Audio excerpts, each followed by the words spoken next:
గత 15 నెలలుగా రాష్ట్రంలో కాంగ్రెస్ ప్రభుత్వం వచ్చిన నాటి నుంచి నేటి వరకు తెలుగులో ఒక సామెత ఉంటుంది. వెనక లొల్లి పెట్టకూడతాం, తర్వాత బంద్ చేయండి, లొల్లి పెట్టకూడదు ప్లీజ్. తెలుగులో సామెత ఉంటుంది, పాడిందే పాటరా పాచిపండ్ల దాసరి అని. ఒకటే రాగము, ఒకటే పాట, ఒకటే మాట కాంగ్రెస్ ప్రభుత్వం వచ్చిన నాటి నుంచి నేటి వరకు. ముఖ్యమంత్రి రేవంత్ రెడ్డి నుంచి మొదలు పెడితే రాష్ట్రంలో ఉండే ప్రతి కాంగ్రెసు నాయకుడు ఒక ఎజెండా ప్రకారం గోబెల్స్ వారసుల్లాగా ఒకటే ప్రచారం, ఒకటే సొల్లు పురాణం. 15 నెలలుగా అరిగిపోయిన గ్రామ్ఫోన్ రికార్డు లాగా. ఏంటిది అది? ఒక ఆయన దివాలా తీసిన తెలంగాణ అంటాడు, ఇంకో ఆయన నాశనం అయిపోయిన తెలంగాణ అంటాడు. ఇక ముఖ్యమంత్రి అయితే ఇంతకంటే దివాలా కోరు ముఖ్యమంత్రి బహుశా భారతదేశంలో ఎవరు ఉండరు. నా రాష్ట్రం అనారోగ్యం పాలైపోయింది, నా రాష్ట్రానికి క్యాన్సర్ వచ్చింది, ఒక క్యాన్సర్ రోగిలా ఉన్నది అని దివాలా కోరు మాటలు మాట్లాడిన భావదారిద్రపు ముఖ్యమంత్రి బహుశా భారతదేశ చరిత్రలో ఎవరు లేరు, రేవంత్ రెడ్డి గారు తప్ప. కానీ ఇవాళ అదే రేవంత్ రెడ్డి గారి మూతి మీద తన్నినట్టు, అదే రేవంత్ రెడ్డి గారి చెంప చెల్లుమనేటట్టు, అదే రేవంత్ రెడ్డి సొల్లు పురాణం అంతా తప్పు అంటూ ఆయన సొంత క్యాబినెట్లోని సహచరుడు, ఈ రాష్ట్ర ఉప ముఖ్యమంత్రి బట్టి విక్రమార్క గారు, రాష్ట్ర ఆర్థిక శాఖ మంత్రి గారు ఫిబ్రవరి 17 నాడు ఒక సమగ్ర సవివరమైన నివేదికను వారు విడుదల చేసినారు. ఇది మా కవిత్వం కాదు, బీఆర్ఎస్ పార్టీ యొక్క సొంత నివేదిక కాదు, రాష్ట్ర ప్రభుత్వం సాధికారంగా విడుదల చేసిన నివేదిక. Telangana state statistical abstract atlas అని కూడా అంటారు దాన్ని. ఫిబ్రవరి 17 నాడు మరి కేసీఆర్ గారి జన్మదిన కానుక అనుకున్నారేమో కానీ వారు విడుదల చేసి ఇందులో ముఖ్యమంత్రి మూతి మీద తన్నేటట్టు కొన్ని వాస్తవాలు చెప్పినారు. ఇన్ని రోజులు ముఖ్యమంత్రి మాట్లాడిన చిల్లర మాటలు, బజారు భాష, ముఖ్యమంత్రి చెప్పిన పచ్చి అబద్ధాలు, ఇవన్నిటినీ కూడా తిప్పికొడుతూ సమగ్రమైన సవివరమైన నివేదికను విడుదల చేసి వాస్తవాలు అంగీకరించినందుకు నేను ఈ ప్రెస్ మీట్ ద్వారా గౌరవ ఉప ముఖ్యమంత్రి బట్టి విక్రమార్క గారికి ధన్యవాదాలు తెలియజేస్తా ఉన్నా. ముఖ్యమంత్రి గారు కూడా నిన్న రంకెలు వేసినారు. ఎక్కడ పోతే అక్కడ రంకెలు వేయడం, అచ్చోసిన ఆంబోతులాగా నోరేసుకొని వాగడం ఆయనకు అలవాటు. ఆయన ముఖ్యమంత్రి అయినాక కూడా ఆయన పద్ధతి మారతలేదు. వారికి కూడా నేను విజ్ఞప్తి చేస్తా ఉన్నా ముఖ్యమంత్రి గారికి, దయచేసి మీరు సొల్లు మాట్లాడే ముందు, నోరు తెరిచే ముందు మీ సహచరుడు, మీ మంత్రివర్గ సహచరుడు సెక్రటేరియట్లో ఆయన విడుదల చేసిన ఈ నివేదికను ఒకసారి చదవండి. పోనీ చదివే తీరిక, ఓపిక తమరికి లేకపోతే మీ పక్కన పెట్టుకున్న అడ్వైజర్లు ఉన్నారు కదా, 5గురో 6గురో, వాళ్ళతో చెప్పించుకోండి. కనీసం ఒక రిపోర్ట్ తెప్పించుకొని నేను ఏముందో చదువుకోండి. చదువుకోకుండా వాగితే మీతో పాటు రాష్ట్ర పరువు కూడా గంగలో కలుస్తున్నది. ముఖ్యమంత్రి గారికి నేను ఇంకొక విజ్ఞప్తి కూడా చేస్తూ ఉన్నా. మీరు ఆ మధ్యలో ఒక మాట అన్నారు, లంకె బిందెలు ఉంటాయనుకొని వచ్చినా లంకె బిందెలు లేవని. లంకె బిందెలు ఉన్నాయి, ఎక్కడున్నాయో కూడా అడ్రస్ చెప్తా, రాసుకో, ఒక పెన్ను పేపర్ పట్టుకొని కూర్చో. ఈ స్టాటిస్టికల్ అబ్స్ట్రాక్ట్ అనేది ఏదైతుందో ప్రభుత్వం ఎంత దౌర్భాగ్య ప్రభుత్వం ఇదంటే, ఇది వాస్తవాలు చెప్పింది, వాస్తవాలను బయటపెట్టింది అని మేము చెప్పంగానే వెంటనే మరుక్షణమే దీన్ని తీసేసినారు, తొలగించినారు. ఎక్కడికి వెళ్ళి వెబ్సైట్లోకి వెళ్ళి వెంటనే డిలీట్ చేసినారు. ఎందుకంటే వాస్తవాలు బయటకు వచ్చినాయి, ఎందుకంటే చదవకుండా రిలీజ్ చేసినారు. చేసినాక అరే అందులో మొత్తం కేసీఆర్ను పొగుడుతున్నదా అని ఎవరో చెప్పినట్టున్నారు చదివిన వాళ్ళు, చెప్పగానే వెంటనే డిలీట్ చేసినారు. అందుకే నేను మా మీడియా మిత్రులను కూడా అడుగుతా ఉన్నా, నేను ఈ రిపోర్ట్ నివేదిక మీ అందరికీ ఇస్తాను, మా సోషల్ మీడియాలో నేను కూడా పెడతాను. ఇది మా నివేదిక కాదు, ప్రభుత్వం. అందుకని మేము డౌన్లోడ్ చేసి పెట్టుకున్నాం, ఎందుకన్నా మంచిది, దౌర్భాగ్యులు తీసేస్తారని తెలుసు కాబట్టి పెట్టుకున్నాము, మీకు అందజేస్తాను. ఇందులో ఏముందో చెప్పే ప్రయత్నం నేను మీకు చేస్తాను. ఇందులో ఎంత స్పష్టంగా చెప్పినారంటే, ఇన్ని రోజులు కాంగ్రెస్ చేసిన ప్రచారం చిల్లర ప్రచారం, రాజకీయాల్లో లాభం కోసం చేసిన ప్రచారం అబద్ధం, పచ్చి అసత్యం అనే మాట ఇదే నివేదిక ధృవీకరించింది. ఈ నివేదికలో స్పష్టంగా చెప్పారు, రాష్ట్ర తలసరి ఆదాయం 2014లో 10వ స్థానంలో ఉంది భారతదేశంలో మన రాష్ట్రం. రాష్ట్రం ఏర్పడ్డ నాడు, తెలంగాణను మాకు కాంగ్రెస్ అప్పచెప్పిన నాడు, ఆనాడు 10వ స్థానంలో తలసరి ఆదాయంలో ఉన్న మన తెలంగాణ ఈ నివేదిక ప్రకారం ఇవాళ నంబర్ 1 స్థానంలో ఉంది. మేము ఇచ్చిపోయినాడు 2022-23లో వీళ్ళకి అప్పచెప్పిపోయినాడు నంబర్ 1 స్థానంలో ఉంది అని చెప్పి ఇదే నివేదిక చాలా స్పష్టంగా కుండబద్దలు కొట్టింది. నంబర్ 1. నంబర్ 2, ఇదే నివేదికలో ఇంకో మాట ఏం చెప్పారంటే, ఆనాడు 2014-15లో దేశ సగటు 86,000 ఉంటే తలసరి ఆదాయం. ఆనాడు మాకు అప్పచెప్పినాడు కాంగ్రెసు మన తలసరి ఆదాయం 1,24,000. కానీ ఈరోజు ఎంత పెరిగింది అనడానికి కూడా ఇదిగో ఇక్కడ ఇదే నివేదికలో కుండబద్దలు కొట్టారు. భారతదేశం మొత్తం సగటు తీసుకుంటే 84,000 నుంచి 1,86,000 నుంచి 1,84,000 పెరిగితే మనది దాదాపు 2 రెట్లు, భారతదేశ సగటుతో పోలిస్తే 2 రెట్లు 3,56,000 ఉంది అని చెప్పి ఈ నివేదిక కుండబద్దలు కొట్టింది. అంటే రాష్ట్ర సంపద ఎట్లా పెరిగింది, కేసీఆర్ నాయకత్వంలో దశాబ్ద కాలంగా తెలంగాణ ఎట్లా పురోగమించింది, ఎట్లా దేశానికి ఆదర్శంగా మారింది అనేది ఇదే మాట. తెలంగాణ దివాలా తీసింది అని దివాలా కోరు మాటలు మాట్లాడిన సన్నాసుల నోర్లు మూపించే విధంగా ఈ నివేదిక వాస్తవాలను బయటపెట్టింది. ఇది మరొకటి, ఇదే తెలంగాణ స్టాటిస్టికల్ అబ్స్ట్రాక్ట్లో చాలా స్పష్టంగా రాష్ట్ర సంపద ఎట్లా పెరిగింది చెబుతూ తలసరి ఆదాయం మాత్రమే కాదు, జీడిపిలో భారతదేశానికి కాంట్రిబ్యూటర్గా, అంటే దేశాన్ని సాదుతున్న రాష్ట్రాల్లో, దేశానికి బువ్వబెడుతున్న రాష్ట్రాల్లో తెలంగాణ ఎట్లా ఒక పురోగమనశీల రాష్ట్రంగా, ప్రగతిశీల రాష్ట్రంగా, ఒక మంచిగా దేశాన్ని ముందుకు నడుపుతూ మంచి ఆలోచనలతో కులం మతం పేరుతో పిచ్చి పంచాయతీలు పెట్టుకోకుండా అందరికీ మేలు చేస్తూ ఎట్లా సంపద సృష్టించింది కూడా ఇదే నివేదిక ఆవిష్కరించింది. 2013-14లో ఆనాడు భారతదేశంలో 4% జీడిపికి తెలంగాణ నుంచి దోహదపడుతుంటే ఇక్కడి రాష్ట్ర ఆర్థిక వ్యవస్థ కేసీఆర్ గారు పదవీ విరమణ చేసే నాటికి అది పెరిగి 5.1% అయ్యింది అనే మాట కూడా ఇదే నివేదిక స్పష్టంగా చెప్పింది. అంటే జీడిపిలో భారతదేశంలో మొత్తం 100% ఉంటుంది, జీడిపి అంటే 100, ఆ 100లో 5.1% మన తెలంగాణ నుంచి వస్తుంది. కానీ ఇక్కడ ఇంపార్టెంట్ పాయింట్ ఏంటంటే తెలంగాణ జనాభా భారతదేశంలో 2.8, కానీ మనం ఈ దేశానికి అందజేస్తున్నది, జీడిపిలో సంపద సృష్టిస్తున్నది 5.1. అంటే మనకు కేంద్ర ప్రభుత్వం ఇస్తున్న దానికంటే మనం కేంద్రానికి ఇస్తున్నది దాదాపు డబల్ అనే మాట ఈ నివేదిక ద్వారా నేను మీకు గుర్తు చేస్తా ఉన్నా. ఇది ఇంకొక విషయం, ఇది ఆర్బీఐది, ఇది ఆ స్టాటిస్టికల్ అబ్స్ట్రాక్ట్ లేదు, ఇది ఆర్బీఐది. కేసీఆర్ నాయకత్వంలో 10 ఏళ్లలో స్టేట్ ఓన్డ్ ట్యాక్స్ రెవెన్యూస్లో భారతదేశంలోనే 84% సొంత ఆదాయ వనరులతో, కేంద్రం మీద ఆధారపడకుండా, ఇతరుల ముందు చేయి జాపకుండా సొంత ఆదాయ వనరులతో అగ్రభాగాన నెంబర్ 1గా నిలబడ్డది తెలంగాణ అని ఆర్బీఐ, ఇది మా కవిత్వం కాదు.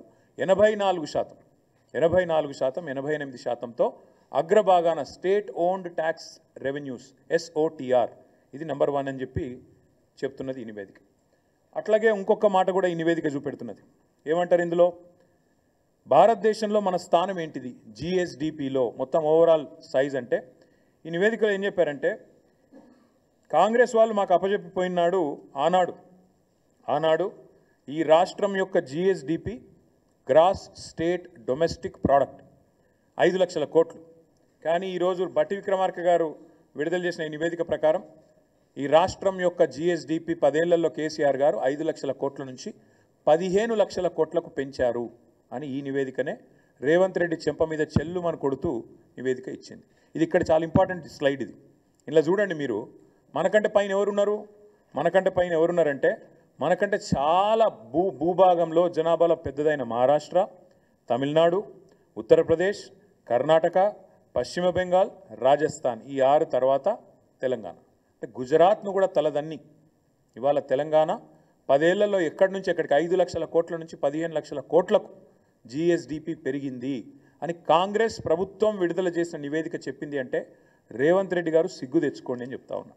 ఇంకా కొంతమంది సన్నాసులు ఎలక్షన్లో లాభం కోసం మాట్లాడినారు. కాళేశ్వరం అంటేనే కమిషన్ల ప్రాజెక్టు అని చిల్లర వాగుడు, చెత్తవాగుడు, బజారు మాటలు చాలా మాట్లాడినారు. వారికి కూడా ఇదే నివేదిక సమాధానం చెప్పింది. 95వ పేజీ, రేవంత్ రెడ్డి గారు 95వ పేజీ చదువుకో. మీ 95వ పేజీలో ఇదే దీనిలో స్టాటిస్టికల్ అబ్స్ట్రాక్ట్లు ఏం చెప్పిండ్రంటే, రాష్ట్రంలో మరి సంపద పెరిగిందంటే ఎట్లా పెరిగిందంటే మీ వాళ్ళే రాసినారు, మీ ప్రభుత్వమే రాసిన ఈ నివేదిక. To achieve these objectives, government has implemented policy initiatives such as flagship Kaleshwaram project and Mission Kakatiya to improve irrigation infrastructure, supply 24/7 power to farmers, investment support to farmers under Rythu Bandhu అందువల్ల సంపద పెరిగింది అంటూ కాళేశ్వరాన్ని ప్రస్తుతిస్తూ స్తుతిస్తూ అద్భుతమైన ప్రాజెక్ట్ అని చెబుతూ Telangana statistical అబ్స్ట్రాక్ట్లో కనీసం పాప రాసిన అధికారులను నిజాలు చెప్పారు. సరే ఈ సన్నాసులు చూసుకోలేదు, విడుదల చేసిన తర్వాత 4 గరుచుకున్నారు, అది వేరే విషయం. ఇంకోటి, ఈ వ్యవసాయానికి సంబంధించి మీ నివేదికనే చెప్తా ఉంది స్పష్టంగా, రాష్ట్రంలో కాళేశ్వరం ప్రాజెక్టు కానీ మిషన్ కాకతీయ లాంటి ప్రాజెక్టుల వల్ల కానీ ఎంత వ్యవసాయ విస్తరణ జరిగింది, ఎట్లా సంపద పెరిగింది. ఇప్పుడు నేను చెప్పాను తలసరి ఆదాయం పెరిగింది అని చెప్పాను, రాష్ట్ర GSDP పెరిగింది. కేవలం ఒకటే సెక్టర్ వల్ల పెరిగిందా? కాదు. ఈ రాష్ట్ర ఆదాయము వ్యవసాయ విస్తరణ ఆదాయం పెరిగింది, సంపద పెరిగింది అంటే ఇవాళ మీరు మాకు అప్పజెప్పినాడు దాదాపు 34 లక్షల ఎకరాల్లో ఆనాడు పంటలు పండేది, 68 లక్షల మొత్తం నేను చెప్పేది వరి, 68 లక్షల టన్నులు ఆనాడు ఉత్పత్తి అయ్యేది మీరు అప్పజెప్పినాడు. మేము దిగిపోయేనాడు మరి మొత్తం చూసినట్టయితే ఓన్లీ వరి నేను చెప్పేది, మిగతా పంటలు కాదు, 1,18,00,000 ఎకరాల్లో సాగైతున్నది, 2,60,00,000 టన్నులు ధాన్యం పండుతున్నది, వరి ధాన్యం. అంటే ఎక్కడ మీరు అప్పజెప్పినాడు 34 లక్షల ఎకరాలు, ఎక్కడ 1,18,00,000 ఎకరాలు, ఎక్కడ 68 లక్షల టన్నులు, ఎక్కడ 2,60,00,000 టన్నులు. ఇది వ్యవసాయ విస్తరణ జరిగిందా లేదా, కాళేశ్వరం పనికొచ్చిందా లేదా, మిషన్ కాకతీయ కమిషన్ కాకతీయ అయ్యిందా? ఈ సొల్లువాగుడు వాగిన సన్నాసులందరూ దయచేసి కాంగ్రెస్ మిత్రులు చదువుకోండి, మీ ప్రభుత్వం ఇచ్చిన రిపోర్ట్ని నేను కోరుతా ఉన్నాను. ఐటీ ఎక్స్పోర్ట్స్ ఆనాడు తెలంగాణ రాష్ట్రం ఏర్పడ్డ నాడు ఐటీ ఎక్స్పోర్ట్స్ మీరు మాకు అప్పచెప్పినాడు 57,000 కోట్లు, మేము దిగిపోయినాడు ఐటీ ఎక్స్పోర్ట్స్ 2,41,000 కోట్లు. ఆనాడు ఐటీ రంగంలో మొత్తం మీరు దిగిపోయినాడు మాకు అప్పచెప్పినాడు ఐటీ రంగంలో ఈ రాష్ట్రంలో ఉద్యోగులు 3,23,000, మేము దిగిపోయినాడు 10 లక్షలు, అంటే 3 రెట్లు. అటు వ్యవసాయం పెరిగింది, ఇటు ఐటీ పెరిగింది. అట్లాగే మీరు ఆఖరికి యాదవ సోదరులకు కుర్మ సోదరులకు మేము గొర్రెలు పంచి పశు సంపద జీవ సంపద పెంచే ప్రయత్నం చేస్తుంటే, దానికి కూడా బీసీలను బలోపేతం చేసే ప్రయత్నం చేస్తుంటే దాని మీద కూడా చిల్లర మాటలు మాట్లాడారు. కానీ ఇది మీరు ఇచ్చిన రిపోర్ట్, షీప్ ప్రొడక్షన్లో number 1 in the country Telangana, జీవ సంపదలో number 1 in the country Telangana. అట్లాగే మీరే మాట్లాడినారు, మేము ఈరోజు కమిషన్ కూడా ఒకటేసినారు, పవర్లో కూడా ఏదో జరిగింది అని, విద్యుత్తులో కూడా జరిగిందని. కానీ మళ్ళీ మీ రిపోర్టే చెప్తుంది మీరు మాట్లాడిందంతా శుద్ధ తప్పు అని. పర్ క్యాపిటా పవర్ కన్జంప్షన్ ఎట్లా పెరిగింది, ఎట్లా విద్యుత్ స్థాపిత సామర్థ్యం పెరిగింది, ఇది నివేదిక. ఎట్లా పెరిగింది ఆనాడు ఎంతుండే మీరు మాకు అప్పచెప్పినాడు పర్ క్యాపిటా ఎనర్జీ కన్జంప్షన్ 1,356 యూనిట్లు, మేము దిగిపోయినాడు ఎంతుంది 2,349 యూనిట్లు. మరి ఎట్లా పెరిగింది? ఇది వ్యవసాయ విస్తరణ జరిగింది, అట్లాగే పరిశ్రమల విస్తరణ జరిగింది, గృహాలలో కన్జంప్షన్ పెరిగింది, నాణ్యత పెరిగింది విద్యుత్తుది, కాబట్టి కన్జంప్షన్ కూడా పెరిగింది. ఇవన్నీ కూడా మీ రిపోర్టే చెప్తా ఉంది. ఇంకొక 2 మాటలు మాత్రం మీకు చెప్తాను నేను. ఫ్యాక్టరీస్ ఇది చూడండి దయచేసి, ఎట్లా పారిశ్రామిక విస్తరణ జరిగింది. ఐటీ ఒక్క రంగమే కాదు, పారిశ్రామిక విస్తరణ ఎట్లా జరిగింది, ఎన్ని ఫ్యాక్టరీలు, మ్యానుఫ్యాక్చరింగ్ రంగం ఉత్పత్తి జరిగింది, ఎట్లా జరిగింది. ఇక్కడ ఈ రిపోర్ట్లో ఏం రాశారంటే నెంబర్ ఆఫ్ ఫ్యాక్టరీస్ ఎన్నున్నాయి అని చూస్తే మనకంటే పెద్దదైన రాష్ట్రాలు 6, తమిళనాడు, గుజరాత్, మహారాష్ట్ర, ఉత్తరప్రదేశ్, ఆంధ్రప్రదేశ్, కర్ణాటక. వాళ్ళ తర్వాత మన స్థానం, నెక్స్ట్ మనమే. అంటే వీళ్ళకి మనకంటే జనాభాలో సైజులో భౌగోళికంగా చాలా పెద్ద రాష్ట్రాలు. కానీ మీ రిపోర్ట్ చెప్తున్నది తెలంగాణలో పారిశ్రామిక విస్తరణ కూడా అద్భుతంగా జరిగింది. వాస్తవాలు ఇట్లా ఉన్నాయి. అంటే దేశ జనాభాలో 2.8% ఉన్న తెలంగాణ 5.1% సంపద ఈ దేశానికి అందిస్తున్నది, ఇది వాస్తవం. GSDPలో గ్రోత్లో తెలంగాణ భారతదేశంలో నెంబర్ 1, ఇది వాస్తవం. సంపద సృష్టించడంలో తెలంగాణ ప్రభుత్వం కేసీఆర్ నాయకత్వంలో అద్భుతంగా పనిచేసింది, ఇది వాస్తవం. 10 ఏళ్లలో కొత్తగా దాదాపు 80 లక్షల ఎకరాలు సాగులోకి వచ్చినాయి, ఇది వాస్తవం. మీ రిపోర్టు చెప్తున్నది. వ్యవసాయంలో జరిగిన అభివృద్ధి గురించి అయితే పుంకాలుగా కాళేశ్వరం వల్ల జరిగిన లాభం, మిషన్ కాకతీయ వల్ల జరిగిన లాభం మీ నివేదికనే చెప్తా ఉంది వాస్తవాలు, ఇది కరెక్టు. కాంగ్రెస్ వాళ్ళు ఈ రిపోర్ట్ చదవండి. దేశ తలసరి ఆదాయంలో ఇవాళ అగ్రభాగాన తెలంగాణ ఉన్నది. 1,84,000 నుంచి 3,56,000 జాతీయ సగటు కంటే డబల్ ఉన్నది అని మీ నివేదికనే చెప్పిన మాట వాస్తవం. మోదీ గారు తలకిందులు తపస్సు చేసినా, రాహుల్ గాంధీ గారు మరొక 100 జోడో యాత్రలు చేసినా ఇది సాధించలేరు అనేది కూడా వాస్తవం. అట్లాగే తెలంగాణలో గత 10 సంవత్సరాలుగా కేసీఆర్ గారు అకుంఠిత దీక్షతో మొక్కవోని పట్టుదలతో ఒక అభివృద్ధి యజ్ఞం చేసినారు. ఇది కూడా వాస్తవం అని మీ నివేదికనే చెప్తా ఉంది. అట్లాగే 2014-15లో 5 లక్షల కోట్లున్న రాష్ట్ర సంపద ఇవాళ 15 లక్షల కోట్లయిందని మీ నివేదికనే కుండబద్దలు కొడుతున్నది. ఇది కూడా వాస్తవం. 10 ఏళ్ల కిందట ధాన్యం ఉత్పత్తి 68 లక్షల టన్నులుంటే ఈరోజు 2.60 లక్షల కోట్లు అంటే 260 లక్షల టన్నులుగా పెరిగింది అని మీ నివేదికనే చెప్తున్నది. ఇది వాస్తవం. పాల ఉత్పత్తి అది కూడా మీ నివేదికనే చెప్తున్నది. 42 లక్షల టన్నుల నుంచి 57 లక్షలు పెరిగిందనేది కూడా మీ నివేదికనే చెప్తా ఉన్నది. మాంసం ఉత్పత్తి 5 లక్షల టన్నుల నుంచి 10 లక్షల టన్నులు డబల్ అయింది. అది మీ నివేదికనే చెప్తుంది. గొర్రెల ఉత్పత్తిలో జీవ సంపదలో నెంబర్ 1 భారతదేశంలో తెలంగాణ. అది మీ నివేదికనే చెప్తున్నది. ఇన్లాండ్ ఫిషరీస్లో భారతదేశంలో నెంబర్ 1 తెలంగాణ. అది కూడా మీ నివేదికనే చెప్తా ఉన్నది. ఇట్లా అన్ని రంగాలలో సర్వతోముఖాభివృద్ధి సాధించింది తెలంగాణ. ఇది వాస్తవం. ఇంకా ఒక మాటలో చెప్పాలి అంటే accidental chief minister Revanth Reddy గారు అడ్డిమారి గుడిదెబ్బలు అయినో ఇప్పటికైనా ఈ సొల్లు బంజి.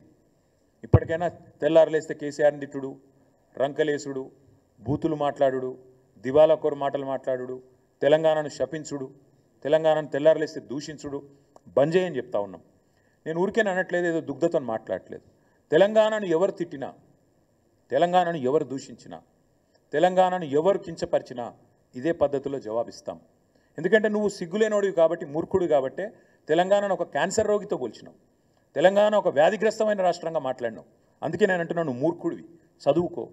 నీ సొంత సహచరుడు, నీ ఉప ముఖ్యమంత్రి, నీ డెప్యూటీ ఇచ్చిన నివేదిక చదువుకో, సిగ్గు తెచ్చుకో, బుద్ధి తెచ్చుకో అని చెప్తా ఉన్నా. ఇంకొక మాట కూడా నేను చెప్తా ఉన్నా. మరి మేమేమో ఇంత పని చేసినాం, నువ్వేం పని చేసినావు ఈ సంవత్సరంలో? అది కూడా చెప్తా. ఏం చేసినావు అంటే ఈ సంవత్సరంలో ఈ సన్నాసి చేసిన పని, ఇగో ఇది కూడా వాళ్ళ నివేదికనే, మాది కాదు. ఈ సన్నాసి చేసిన పని ఆయన ఉప ముఖ్యమంత్రి గారు బయటపెట్టారు. ఇగో మేము దిగిపోయే నాడున్న రేషన్ కార్డుల సంఖ్య 89,97,000 అంటే దగ్గర దగ్గర 90 లక్షలు. 89,97,000 అని ఆయనే చెప్పిండు మేము దిగిపోయినాడు. మరి కొత్తగా వీళ్ళు ఏమని ఇచ్చిండ్రా? యాజ్ ఆన్ ఆయన చెప్పిన లెక్క 31/8/2024, ఇంకా తర్వాత ఎన్ని కట్ చేసిరో తెలియదు, దాదాపు 1,00,000 కార్డులు తొలగించినామని చెప్పిండు ఆయన. కొత్త ఇయ్యలే, ఉన్నాయి కట్ చేసిరు. ఇది నేను చెప్పలే, నిన్న బట్టి విక్రమార్కి ఇచ్చిన రిపోర్ట్ ఇది. ఇగో మీ సన్నాసి చేసిన పరిస్థితి ఏంటంటే ఇగో 1,00,000 రేషన్ కార్డు, 1,00,000 పైచీలకు రేషన్ కార్డులు తొలగించిండు. ఇంకొక మాట చెప్తున్నా, తొలగించడమే కాదు, ఇవాళ పేపర్లలో వార్తలు ఎంత కిరాతకం అంటే, వీళ్ళు చెప్పే ఎంత దిక్కుమాలిన మాటలు అంటే, ముఖ్యమంత్రి అనేటోడు ఇన్ని పచ్చి అబద్ధాలు చెప్తాడని ప్రపంచంలో ఎవరు అనుకోరు.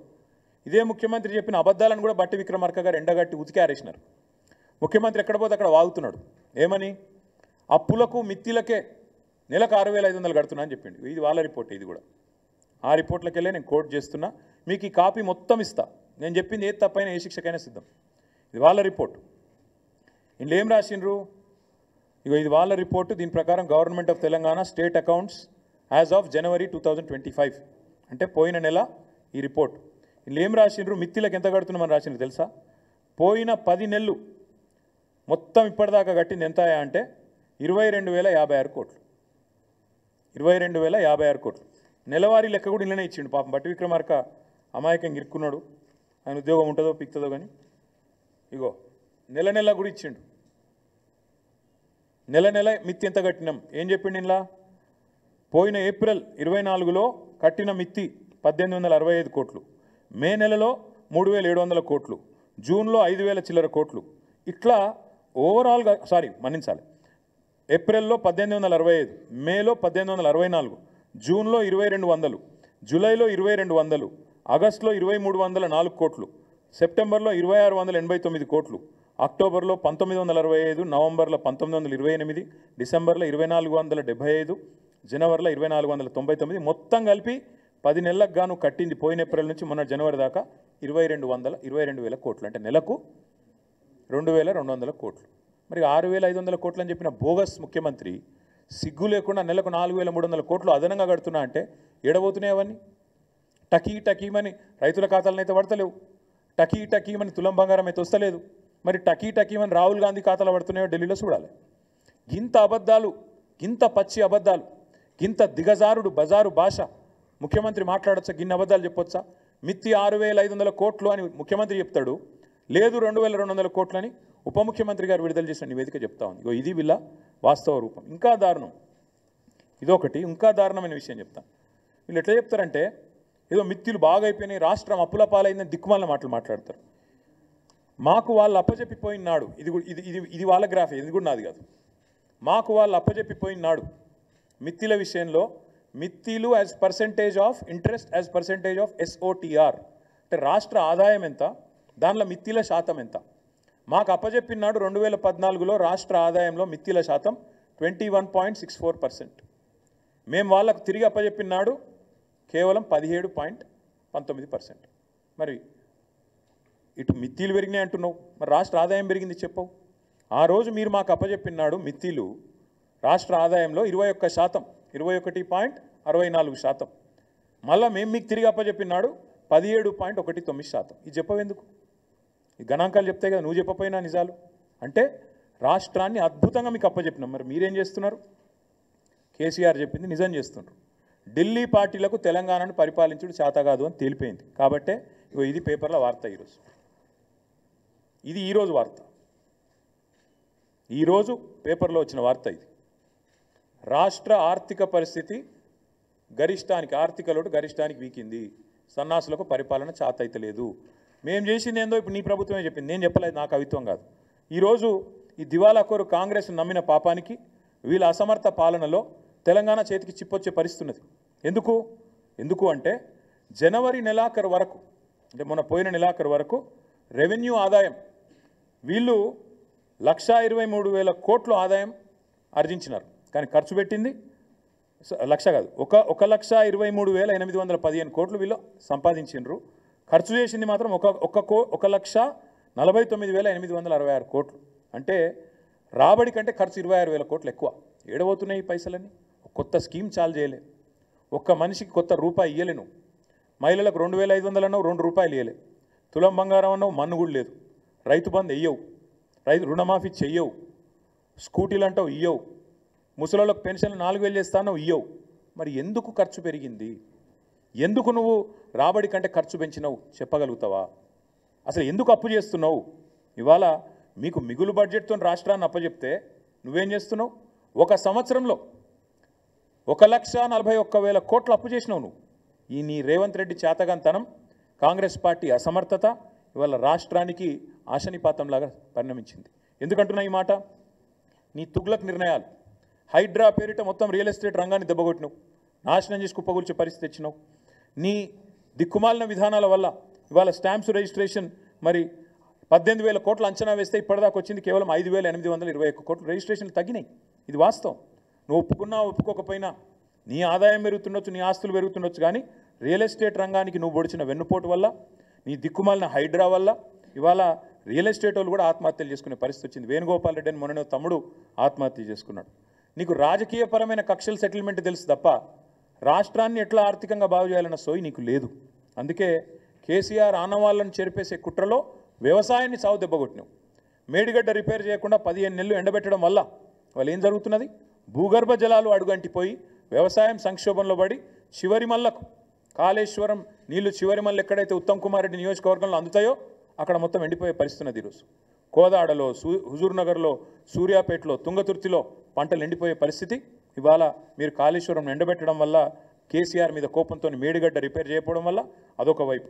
అట్లాగే మేము 10 ఏళ్ళు పకడ్బందీ ప్రణాళికతో అవినీతి లేకుండా రాష్ట్ర ఖజానాను ప్రతి ఏటా సంపదను పెంచుతూ, మధ్యలో కరోనా వచ్చినా, డిమానిటైజేషన్ వచ్చినా, కేంద్రం అసలు సహకరించకపోయినా మేము సంపద సృష్టించినాం, రాష్ట్రానికి తలసరి ఆదాయం పెంచినాం. నువ్వేం చేసినావు? ఈ ఒకటే సంవత్సరంలో సావు దెబ్బ కొట్టి అన్ని రంగాలను కూడా నీ చేతగాంతనంతో ధ్వంసం చేసినావు. మీరేం ఎస్టిమేట్ చేసినారు? 1,65,000 కోట్ల ఆదాయం వస్తుందని మీరు అంచనా వేసినారు. కానీ ఇప్పటికి వచ్చింది ఎంత? 1.12 lakhs, అంటే కేవలం 68% వచ్చింది. మిగతాది రాలే. మిగతాది ఎంత వస్తుందో రేపు బడ్జెట్లో చెప్తావు. నేను ఎందుకు చెప్తా ఉన్నా ఈ మాట అంటే, ఇవాళ ఇది రాష్ట్రానికి ఇవాళ పేపర్లో ఆర్థిక లోటు గరిష్టానికి అని రాసింది. రాష్ట్రానికి ఆర్థిక లోటు రాలే, ఇది రేవంత్ వల్ల వచ్చిన తలపోటు. రాష్ట్రానికి ఉత్తగానే రాలే ఆర్థిక లోటు. రేవంత్ రెడ్డి వల్ల, చేతగాని అసమర్థ ప్రభుత్వం వల్ల, వీళ్ళ అవినీతి విధానాల వల్ల, బావమరుదులకు అమృత్ పంచడం, అమృత్ స్కామ్ చేసి బావమరిదికి అప్పచెప్పడం, ఆర్ఆర్ ట్యాక్స్ పేరు మీద రియల్ ఎస్టేట్ నడ్డి విరవడం, ఒక్కొక్క స్క్వేర్ ఫీట్కి 150 రూపాయలు వసూలు చేస్తుండ్రు ఇవాళ బిల్డింగ్ పర్మిషన్. ఇట్లాంటి దిక్కుమాలిన విధానాల వల్ల, అప్పులు చేయడం వల్ల, కొత్తగా సంపద సృష్టించే తెలివి లేకపోవడం వల్ల ఇవాళ తెలంగాణ దివాలా తీసిన రాష్ట్రం కాదు, ఒక దివ్యమైన రాష్ట్రాన్ని దివాలా తీసేటట్టు చేస్తున్నది కాంగ్రెస్ ప్రభుత్వం, కాంగ్రెస్ వ్యవసాయ విధానం.